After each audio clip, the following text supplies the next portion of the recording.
Hello, my name is Jim. Welcome to my Booktube channel about books and reading and stuff. In this video I want to look at the Booktube Newbie Tag again. I did my Booktube Newbie Tag about a year ago. I'll link to that video here. This is the third video I made for Booktube when I was young and naive. Now I'm a more seasoned booktuber. I want to revisit the questions of the Booktube Newbie Tag and see if they're the same or if they're slightly different. The first question is, why did you start this channel? In the original Booktube Newbie Tag, I said I started this channel because I like talking about books and reading, which I guess is true, but there were other reasons as well. This was the September, the first year of COVID, and I was frustrated because I couldn't socialise with friends outside and couldn't talk about books. The book swap was on hold because of the COVID restrictions, and I wanted a creative outlet during this pandemic time, and Booktube seemed a suitable outlet for such creativity. I'm also something of an attention whore. I want to be noticed, like many people. The second question was, what are some fun and unique things you can bring to Booktube? I said in the original video I'm an Englishman in Georgia, which gives me an interesting perspective on both England and Georgia. I found with all these Booktube videos I've made over the last year, the most viewed one was my Georgian Literature 101, which was a look at Georgian literature in English translation, which seems to be my niche, really. Also, if you've been watching this channel, you'd have seen 20 alphabet tags, or 23 even, where I look at a letter of the alphabet in turn and think up some prompts around that letter. We've just had the T tag, and now I'm thinking about prompts for the U tag, which I hope will be out on Sunday. The third question is, what are you most excited about for this new Booktube channel? In the original tag I said I was most excited about being in the spotlight rather than just being a spectator, and I think this is still something I'm excited about, whether I can make content that connects with people, that jives with people. Fourth question, why do you love reading? I think there's a magic with reading, particularly when you learn to read for the first time, when you connect the letters into words and connect the words into stories. This is a great magic. Sadly, some of this magic is destroyed by school, where they ask you to comment on what you're reading and ask questions about the books you're reading, and it takes away, it destroys some of that magic.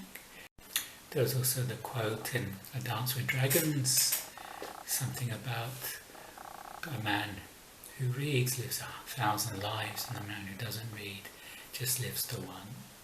I like exploring the world through other characters, exploring other worlds I wouldn't be able to explore physically, mentally, getting in somebody else's skin, another character's skin.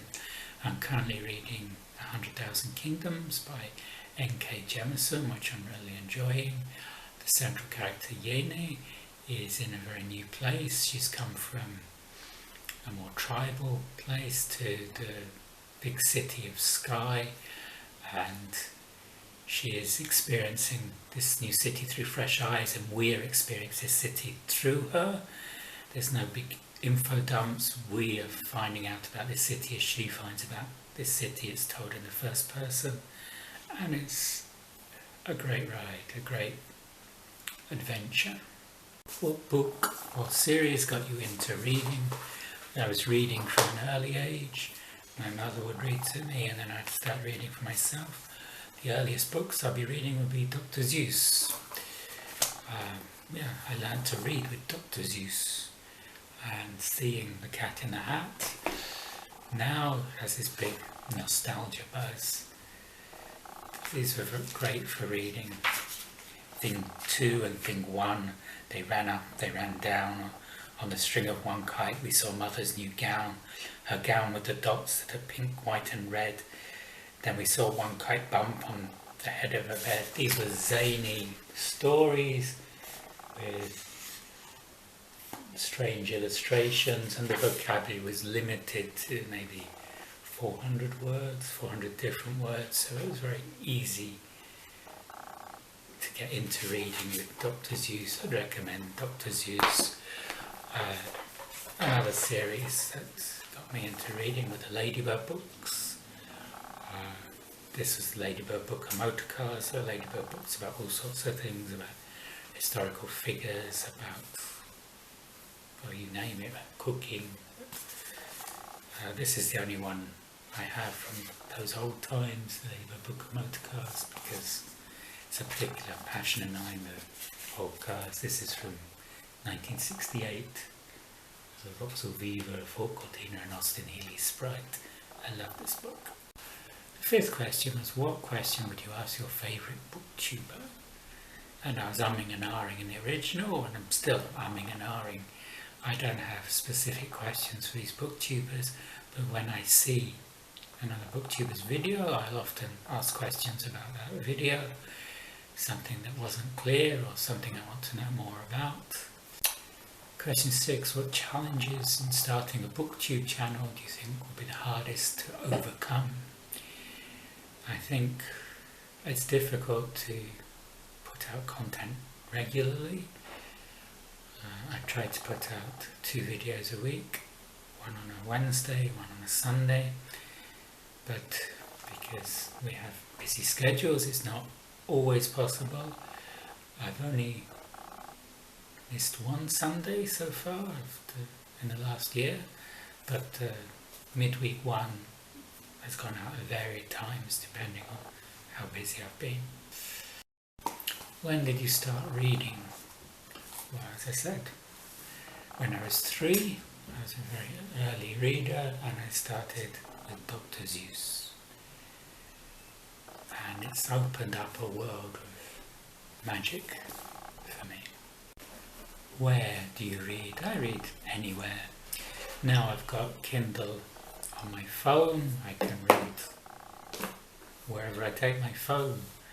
I read in the house, I read in the toilet, I read when I'm out, I read on the metro, I read in the supermarket queues. Anywhere's a good place to read, as long as there's sufficient light and nobody's asking me questions. I can read anywhere. What kind of books do you read? I read all sorts. I said at the moment I'm reading 100,000 Kingdoms by N.K. Jemisin, which is fantasy science fiction. I'm also reading Little Dorrit because it's October by Charles Dickens. I read a lot of classics. If I just look at my October TBR, there's fantasy of 100,000 Kingdoms. Genghis Khan is a biography. The Good Thief's Guide to Venice, it's a thriller. Then there's the art book about Turner. I like art books, I like painting. The Vanishing Half, this is literary fiction. Little Dorrit, it's classic. Star Trek Deep Space Nine, Trials and Tribulations, this is part of the Book Trek 2021 experience. Boy Between Worlds, this is middle grade and it's from NetGalley. Gilgamesh the King by Robert Silverberg. Robert Silverberg's famous as a science fiction writer, but this goes back to the beginning of literature. And The Devil in the Red Dirt by Michael P. Smith, this is Australian noir. So I read many different genres. I find my comfort zones in historical fiction and in police procedurals, when I'm looking at titles on Book Sirens or NetGalley, I tend to go for these categories because I feel comfortable looking at these categories, reading these categories. Who do I tag? For this, I'm not tagging anyone specifically. If the idea appeals to you and you want to revisit your Booktube Newbie Tag, go ahead and do it. If you haven't done the Booktube Newbie Tag, then I suggest you do it because this introduces other Booktubers to your channel. So that was my Booktube Newbie Tag revisited. If you like this video, you can like and subscribe below, and I'll see you on the next video. Goodbye.